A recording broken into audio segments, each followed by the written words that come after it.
Hi, beautiful people. Welcome to the Fort Salem Library, where we read you your fanfiction. So sit down or don't, relax or don't, and enjoy these stories in a way you have not before. We at Fort Salem Library do not own Motherland Fort Salem or any of the related characters. The Motherland Fort Salem series is created by Elliot Lawrence and owned by Freeform. This story is a work of fanfiction and is meant for entertainment only. We are not making any profit from these stories. All rights of the original Motherland Fort Salem story belong to Freeform.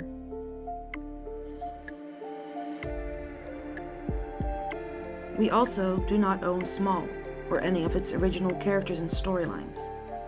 We did, however, get permission from the author to read their story. This story was created and written by Gesshoo, and you can find the link in our show notes. This story is being read to you by Dani.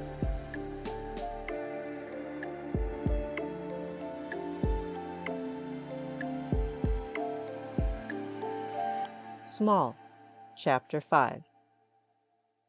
It took only 10 minutes to reach the necropolis, but 10 minutes was apparently all young Tally needed to fall asleep on Anakashta's strong back. A dark patch of drool marked Anakashta's uniform just over her shoulder blade, but she didn't seem to mind as Sarah peeled Tally's small body off her and cradled her against her own chest instead. Tally went with the flow, somehow maintaining her deep sleep and raucous snore even as she shifted herself up into the crook of Sarah's neck and squeezed her little legs tightly around Sarah's waist. She was wide awake not 10 minutes ago, Anakashta laughed as she stroked the hand over Tally's wild hair and down her back. Yes, Sarah said with a slight frown, and I expected her to be bouncing off the walls at this point, given the sheer amount of sugar she had at breakfast. She cut a sharp look at Lisha, but the biddy quickly looked away, pretending she was suddenly quite interested in a nearby tree. Kids are weird, Ember said as she opened the ward on the necropolis door and cleared the way for everyone to take the path down. Sarah went first, with Anakashta right behind, then the biddies each in a single file. Tally's huffing breaths puffed warmly against Sarah's neck as she carefully took the stairs down, one arm gripped firmly under Tally's behind, and the other hand rubbing soothing circles into her back. She hadn't even realized she'd begun to hum until she reached the bottom of the stairs, and Tally's chainsaw snores had gone blessedly quiet.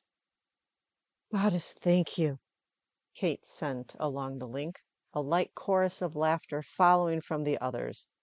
"I honestly don't know how you sleep with that, Sarah." "The same way we all had to learn how to sleep with you, Kate," groaned Yarrow. "It's honestly ridiculous how much you complain about Tally's snoring when you start sawing logs like a damned lumberjack the second you fall asleep." Sarah chuckled, her work easing to silence, and pressed a gentle kiss into Tally's hair. "It's a recent development," she said. "Tally never snored this way previously, so I'm adjusting. How do you all manage with Kate?" "Sir!" Kate protested. "Don't encourage them. I do not snore." The biddies collectively disagreed. "Yes, you do. You really do." "Kate, honestly, you're just lying at this point." Much to Sarah's delighted surprise, even Alice joined in on the ribbing with a simple but drawn-out, "Girl." Sarah laughed out loud this time and quickly cupped a hand over Tally's ear to prevent waking her. "What's so funny?" Anakashta asked as they rounded a corner and headed down the long hallway that led to the classrooms. "Kate trying to act like she doesn't snore," Yarrow told her. "Spoiler alert, she do." "Are you guys serious?" Kate challenged, and Anakashta couldn't help but laugh at the elderly voice curling around such a young protest. "Like, seriously." "Hate to break it to you, Katie girl," Lisha said and patted Kate's arm, "but we literally put a silencing seat on you every night just so we can rest." "Ah," Sarah said. "So that's how you manage it." Kate balked, and Sarah's smile stretched to the point of aching. Not that it mattered much last night, Yarrow said. I still slept for shit. My damned knees are even worse than usual lately. Oh, goddess, here we go, Sarah groaned, shaking her head as they finally reached the first of the classrooms, the room occupied by Isadora and a small group of cadets finishing up a lesson. I put the order in for the analgesic you like. You will simply have to use a warming seat until then. And stop complaining. I will stop complaining when they stop hurting. Sarah rolled her eyes and rapped one knuckle against the classroom's screening window, and Isadora glanced over. Oh, yes, Sarah heard her say.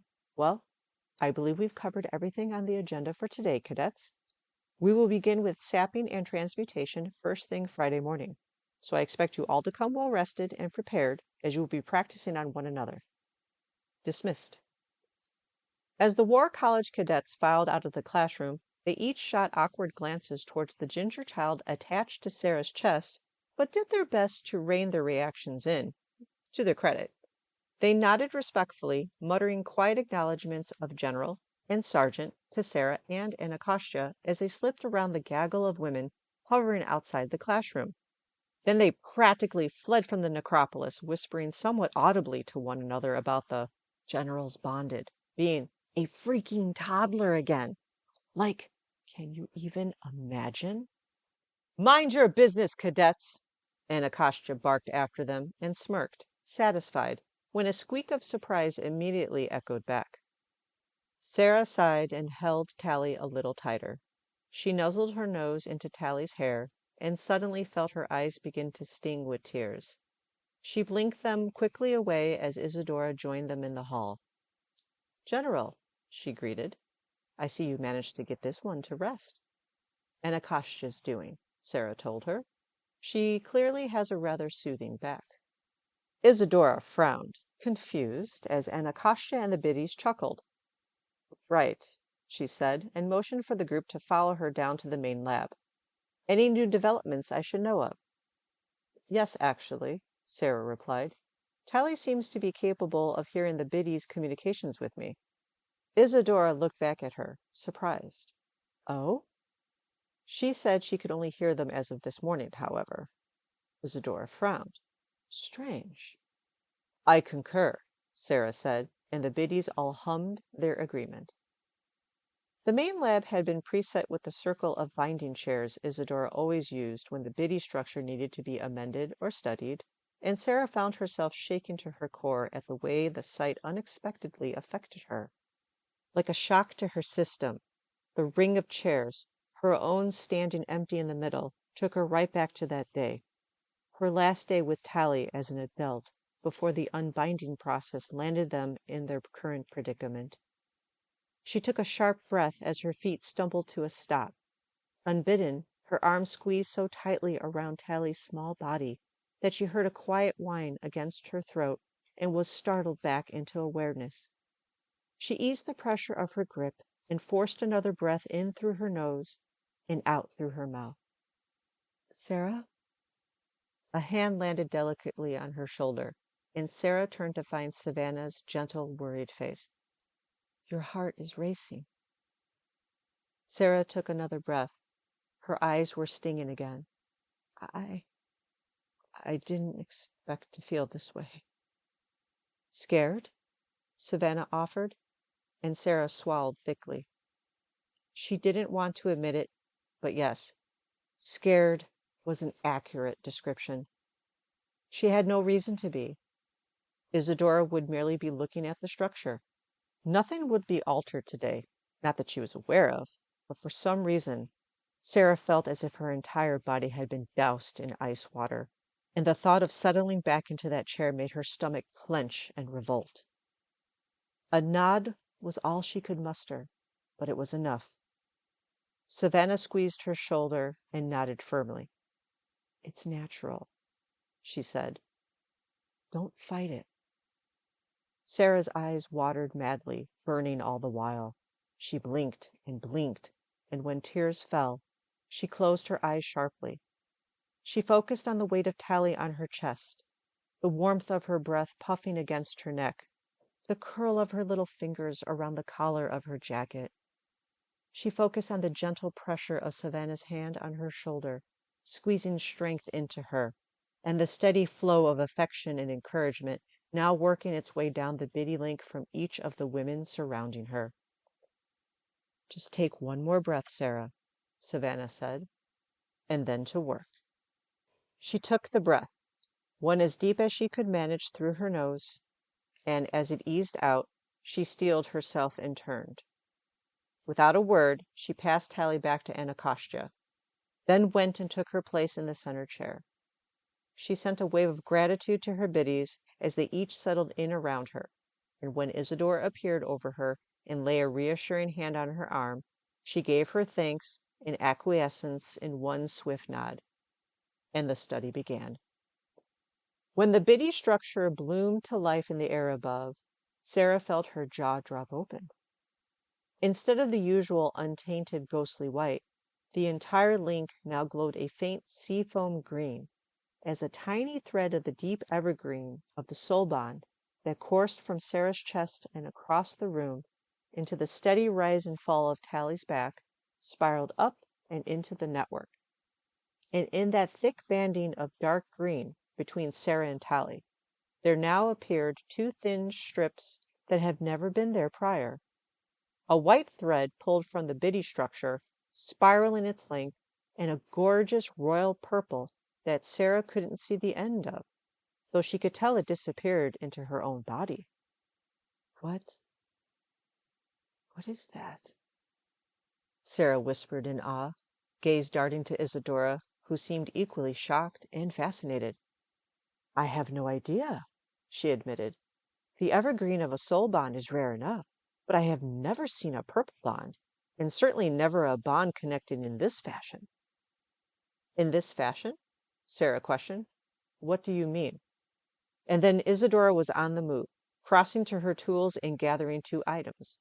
One, a mirror, the other, a scry. She quickly returned to Sarah's side and held the mirror up in front of her so that Sarah could see. Sarah couldn't help the gasp that escaped as she saw the vivid purplish blue thread in the reflection. It clearly extended from her own throat, right over the space where her vocal apparatus resided.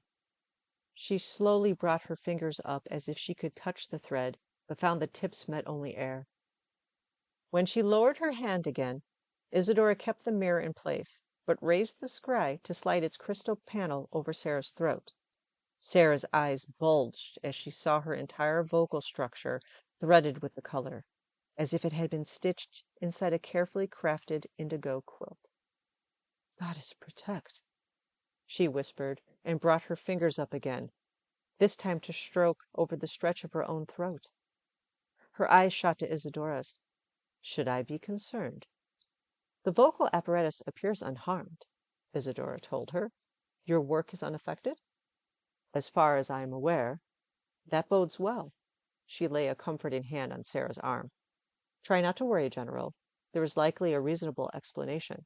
We must simply find it." Sarah did her best to remain calm, but her heart was racing, squeezing and clenching and pounding like it might try to escape. Her gaze shot to Anacostia, who appeared just as concerned, her eyes fixed on Sarah's throat and her hand absent-mindedly rubbing Tally's small back. "And Tally?" Isadora nodded quickly and motioned for Anacostia to join them in the circle.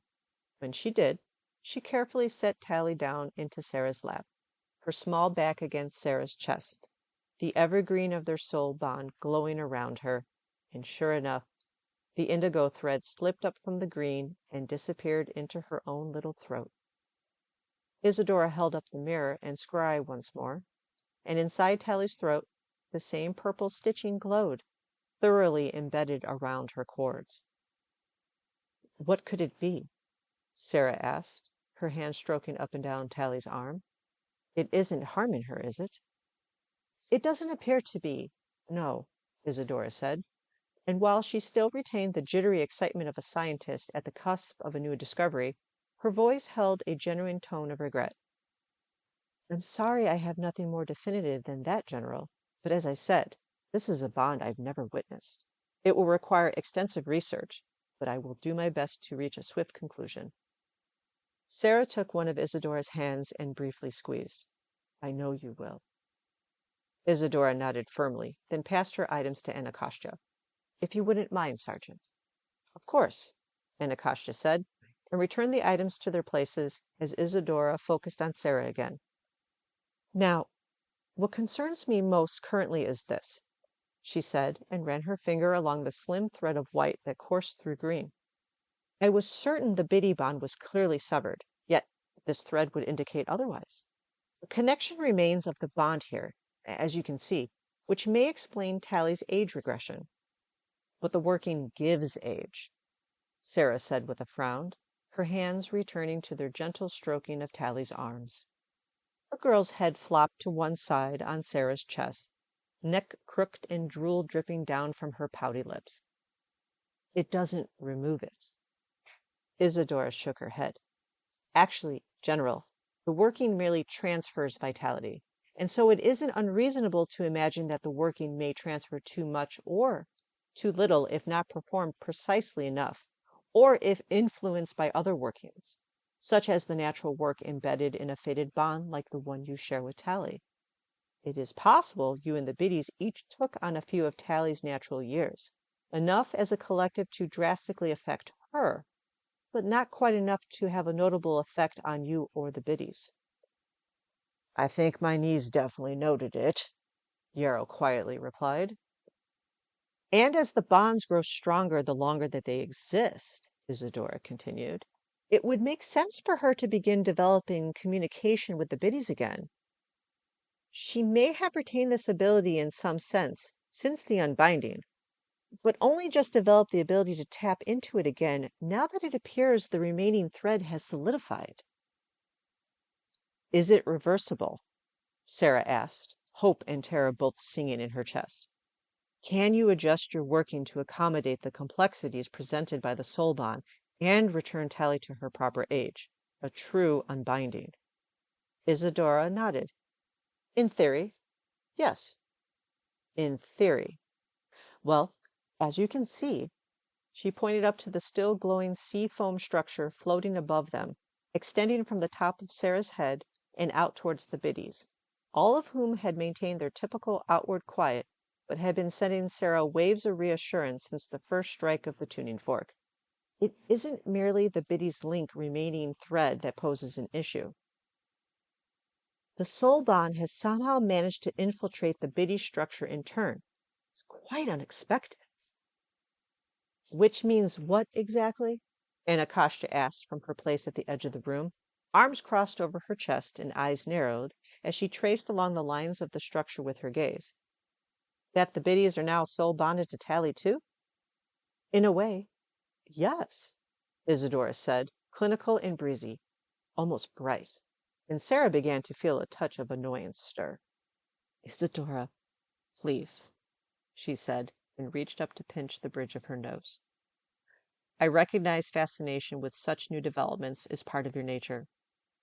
But the gravity of this situation surely isn't lost on you? Of course not, Isadora said gently, and reached down to squeeze Sarah's shoulder. I apologize, my friend. I don't mean to make light of your predicament, but I do want to be clear here. While the situation overall is concerning, this particular discovery is also a positive one. Sarah's brow furrowed. How so?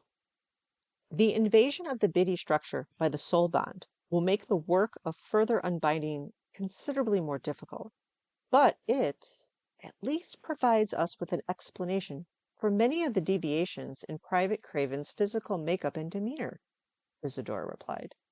As you know, a soul bond creates a melding of sorts, and once fully established, each which will naturally adopt traits of the other. As noted, since your bond was discovered and formally blessed, Tally has developed a plethora of new skills without prior or rigorous training, such as her sudden fluency in mother tongue, her hand-to-hand abilities, and her vast improvements in weather work. Sarah nodded. And my own sight has improved tenfold since our blessing, she said, and Isadora clucked her tongue in agreement. Personality and physical traits have been shared between you as well, as noted in your own reports. Shared facial expressions that were previously exclusive. Physical tics such as Tally's finger pulling when she is nervous, which you admitted you did often as a child, and your own newly increased tendency towards levity and laughing, something markedly part of your bonded's nature, but not your own. And snorting, Yarrow added, and Sarah sharply side-eyed her in her mind.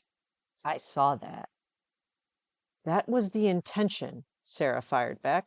She could admit, to only herself, that her body's adoption of Tally's tendency to snort laugh was very real and very annoying.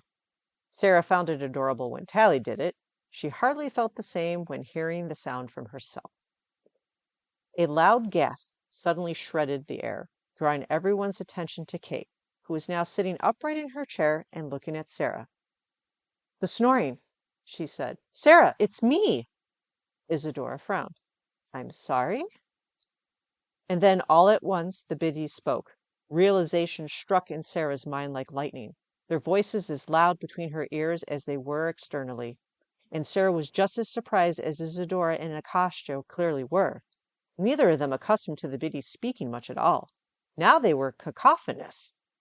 Sarah quickly held a hand up to quiet them, then glanced down at the girl still sound asleep on her chest before carefully standing. She adjusted Tally on her hip as Isadora tapped the tuning fork to dissipate the visual aspect of the links. They faded into the air. Then all was as it was, but for the biddies each standing, eyes wide open and their voices eagerly pressing at Sarah's mind. She picked up remnants of each, some louder than others, as usual, but the more they prattled on, the more she understood. Kate snores, she said, unable to keep the sudden rush of thrill from her voice as she turned back to Isadora. And Yarrow didn't sleep last night. Isadora's frown deepened. She opened her mouth, then closed it again. Then, I'm sorry, Sarah. I'm not following. Sarah chuckled, feeling the wonder of new discovery. The more dots they connected, the closer they would be to solving the issue, the closer she would be to having her Tally back. Her heart. Tally never snored before she was made a biddy, nor even after, Sarah explained. But she does now. Horribly. Okay, could have left off that last part, Kate grumbled along the link.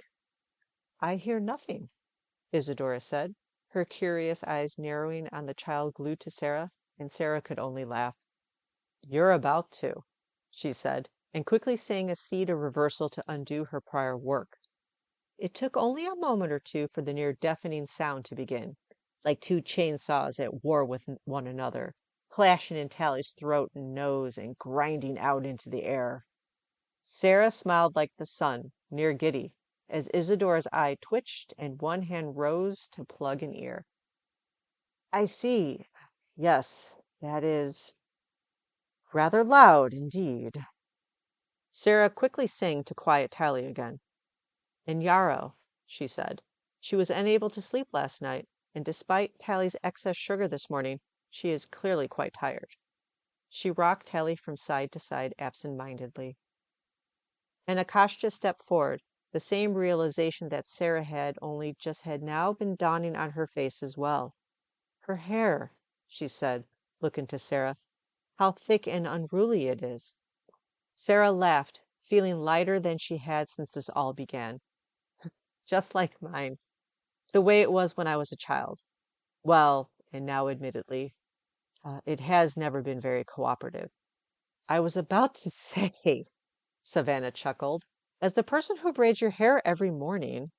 Isadora's eyebrows had popped up towards her hairline, and she suddenly seemed to thrum with newfound energy. These are all excellent observations and could most certainly be explained by the infiltration of the biddy link by the soul bond. Lemon bars, Ember announced. They're my favorite dessert. Could that explain Tally's sudden like of lemon? It could, yes. Isadora nodded rapidly as she quickly jotted down notes with a pen and pad that she seemed to have conjured from thin air. So, who had a speech impediment then? Lisha asked, glancing around the circle. Sarah? Before Sarah could respond, a quiet, unexpected voice spoke up. I did. It was soft and shy, and when Sarah turned, surprised, towards her newest biddy, Alice's face was flushed red and riddled with embarrassment. I'm sorry, General. I should have said something sooner. It's something I struggled with for many years and well, I was bullied pretty relentlessly over, so I don't talk about it much. I never would have imagined that this could be the reason for Tally. I'm so sorry, ma'am. With an easy sigh, Sarah carefully sat Tally down in her empty chair and smoothed the hand over her cheek. Once she was certain Tally was secure, she crossed the room and curled a hand around Alice's neck to bring their foreheads gently together. No apology is necessary, she communicated along the bond. We are all out of our elements with this. You have spoken now, and that is what matters. Thank you, daughter. And you can tell us later who did all this bullying, Licia's voice added. I just want to have a little chat with them. Alice chuckled, the sound lovely and light, and Sarah cupped her cheek briefly before stepping free. Okay, so Garrow's voice spilled through the air, drawing everyone's attention to her. I'm only telling y'all this for the sake of, science or whatever. Science thanks you, Isadora said quickly, and Sarah snorted, then promptly loathed herself for snorting. I may have possibly had a little crushy crush on Petra for a while, so... Sarah's eyes widened. Her mouth physically popped open. Yarrow, you did not. And you don't get to tease me for it, since this could literally save your sex life, Yarrow quickly added, pointing sharply at Sarah, who instantly snapped her mouth closed. Properly reprimanded. But I was thinking, maybe that's why Tally is so into Abigail, Anacostia said with a gasp, even though Bellwether is clearly not trying to have anything to do with her. Yes, Yarrow groaned. And then all at once, Anacostia, Sarah, and the other biddies erupted into a vibrant round of belly laughs that had her groaning even harder and covering her wrinkled old cheeks with her hands. Even Isadora laughed as she jotted the new revelation down on her pad. Fascinating, she said, and the women erupted all over again. Oh shit! Anacostia's voice suddenly pierced the laughter, dread clear in her tone, and Sarah whirled towards her. Her daughter's gaze was fixed on the single chair in the room's center, now empty and childless. Sarah's eyes widened. What? How? Yeah, I might have failed to mention that she's a bit of an escape artist. Oh dear, Isadora said, her brow furrowing. General, you know the dangers present in this facility. But Sarah didn't need reminding. She was already on the move, boots pounding concrete as she focused all her attention on her bond with Tally, following the feeling in her chest. She was halfway down one of the facility's many maze-like hallways when the sound of glass shattering split the air. And Sarah had been running before, but now she was sprinting, racing towards that sound like her life depended on it. Because it did. Given Isadora's many strange experiments and collections, Tally's young life might actually depend on Sarah finding her, and Tally was Sarah's life. She had been since their first connection, their first kiss. The moment Sarah felt the bond spark into flame in the recesses of her old, weary soul, she had to get to her. When she rounded into the small lab where the sound had come from, she nearly stumbled over her own feet. Seated on the floor, surrounded by the broken glass of a large specimen jar from the too-high table beside her, was Tally. She was covered, head to toe, in the contents of said jar, a glittery pink-white powder that she was happily slapping onto her cheeks and rubbing across her lips and forehead. My Sarah! He cheered, powder puffing out from her face in a small pink cloud. I found makeup! Oh, Sarah choked out, taking a careful step towards her. My love, this isn't makeup. Tally's glittery brow dipped. No makeup? Sarah shook her head. No, darling. Come here, please. She held out her hands, and Tally quickly wobbled onto her feet and ran to her. Sarah caught and scooped her up, grimacing as the powder coating her small girl spilled over her own hands and clothes, then into her hair and neck as Tally giggled and shoved her face into the space under Sarah's chin. Isadora and Anacostia appeared in the doorway, having finally caught up, and a strangled sound warbled from Isadora's throat the second she laid eyes on them. "Sarah, that is unprocessed salva." "Yes, I am aware, Isadora," Sarah said sharply, fully cognizant of how dire the situation was, regardless of how utterly unaware her bondage appeared to be. "What do you suggest I do?" But Tally had perked up at Isadora's words, popping out from under Sarah's chin with a bright smile dimpling her face. "I fly?" "We need to get you both to the infirmary quickly," Isadora said, and just as the words left her lips, the powder coating every inch of Tally's body began to seep down into the visible parts of her skin and disappear. Sarah felt it do the same on her own skin, pressing into her pores and spreading, buzzing, dizzying her. A second later, Tally released a delightful squeal as she began to float out of Sarah's hands. But Sarah clasped on tightly and pulled her back to her chest as her own feet rose off the ground. "My Sarah, we fly!" Tally practically sang, clapping her hands excitedly. Dread pulled heavily in Sarah's gut as she pulled Tally's face to hers and pressed her forehead into Tally's puffy cheek. "Stay calm, my love. I have you." Tally clearly didn't understand her concern, happy as she could be, floating through the necropolis in her Sarah's strong arms. But then her lips dipped, tugging into a frown, and one of her shimmering hands rubbed at her small chest. "Ouch, Sarah," she whimpered, and Sarah's dread multiplied tenfold, fear saying in her heart like "work." She released one hand to catch the ceiling of the lab before she could smack her head on it, and held Tally as tightly as she could with the other. "Stay calm," she said again, more to herself this time than to the girl in her arms. But her heart was racing so hard it physically ached. "Stay calm. Stay calm." And when Tally's small voice suddenly choked in her throat and her wide, glimmering white eyes rolled back into her head, Sarah sobbed and held her closer. "I have you," she whispered over and over against Tally's cheek and neck, into her salva-rich hair that smelled like earth and rain, and she barely heard the work humming to life below. Her daughter's sharp, clear tone, a powerful seat of suspension, was the last sound to puncture the pulse hammering in her ears, before her own vision warped and snapped to black. Bright lights, blinding, floating across her eyes and scorching like fire. Sarah blinked rapidly, trying to soothe. She felt suspended and unreal, and the first thought that grated across her mind made her throat dry. "Am I dead?" "No, Sarah. This is just your brain on drugs." Sarah blinked again. "Savi?" "Yes," Savannah answered calmly. "You're fine. Just try to take it easy." Sarah tried to speak, but nothing would come out. Her throat was a desert. Her tongue felt too thick for her mouth. "Tally?"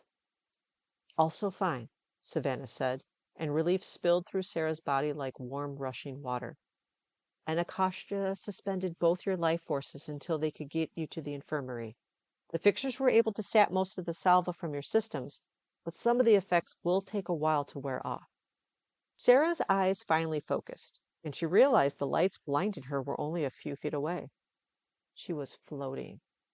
She twisted around, her body achy and strange, and looked down to see she was in a gown, and a hospital bed set below her with a rope tied to its metal post. The other end of the rope was secured around her own ankle. "Clearly," she droned as she lifted a hand to rub at her sore eyes. Her vision was still somewhat spotty and hazy. She could feel the effects of the salva burning in her pupils.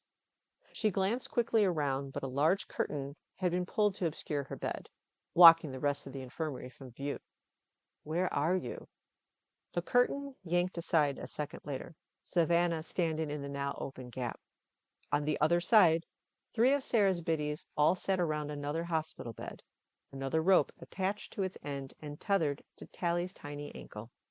She was unconscious and wrapped up in a blanket, with only her naked, tethered foot and her still slightly pink face sticking out, her body secured tightly in the arms of an also unconscious Yarrow, whose mouth hung open as she slept. On the other side of Tally's bed, Sarah's 3 remaining biddies, Lisha, Alice, and Kate, crowded yet another patient, and Akashya, clearly also knocked out. She nearly spent herself performing the suspension seed, Savannah explained as a spark of concern flared in Sarah's chest. No witch should perform that seed on her own, Sarah sighed. It saved your lives, Savannah replied, and Sarah nodded. She would be dousing her daughter in gratitude the moment she woke. Is she all right? The fixers said she'll be fine, but they put her in a sleep to restore her energy. Sarah nodded and tried to calm her heart. It raged, worried, refused to rest. But Tally was okay, and Akashya was fine. She was fine. They would all be. Everything would be. Except, truly, nothing was. Nothing felt fine anymore. It all felt like madness, like chaos, like she was living in a strange, unending dream, and was always just a breath or misstep away from the before, the reality she so longed for, slipping out of her reach, never to return. She sighed, her throat scratching and aching with the effort. Water? Savannah used the rope tether to reel Sarah in so that she could sit and steady herself.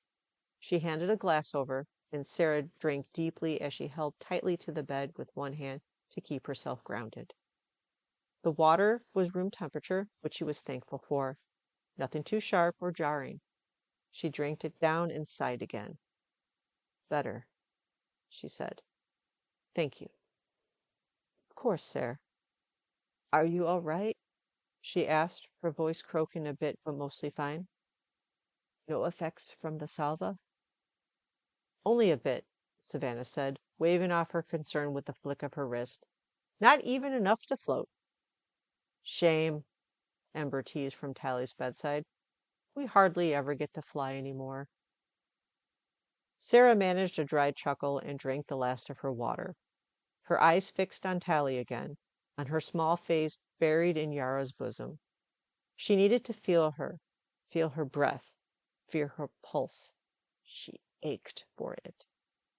And she was just on the verge of asking Savannah to help her do that when Ember sensed her need and stood, then dug her hands down around Tally's bundled body. Yarrow jerked awake at the movement. The baby! She blurted, and the others each snorted out a laugh.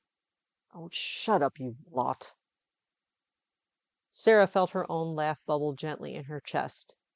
It wasn't quite enough to overpower the Phil still trembling there, humming like a song on loop between her ribs. But it soothed all the same. She sighed as Ember brought Tally around and handed her to Sarah. The second her small body pressed to Sarah's chest, a sob wrenched up unbidden and split the air. She buried her face in Tally's hair and felt tears sting in her eyes, then fall. I have you, she whispered, and felt Tally's fingers curl around the material of her hospital gown, just over her heart. She pulled back just enough to see Tally's big round eyes blinking open. They were mostly their natural brown again, but with flecks of white spotting the irises here and there. Her lips spread with a small smile as she looked sleepily up at Sarah, and her hand released Sarah's gown to touch her cheek instead. I have you, my Sarah, she said, and wiped Sarah's tears away. Always, always. A shaky breath spilled through Sarah's lips as she chuckled and kissed Tally's little fingers and whispered back. Always, always, my love.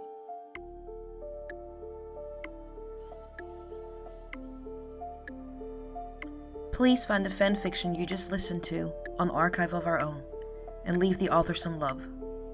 Without them, this wouldn't be possible, and we want to thank them from the bottoms of our hearts for creating these amazing stories and keeping the show alive.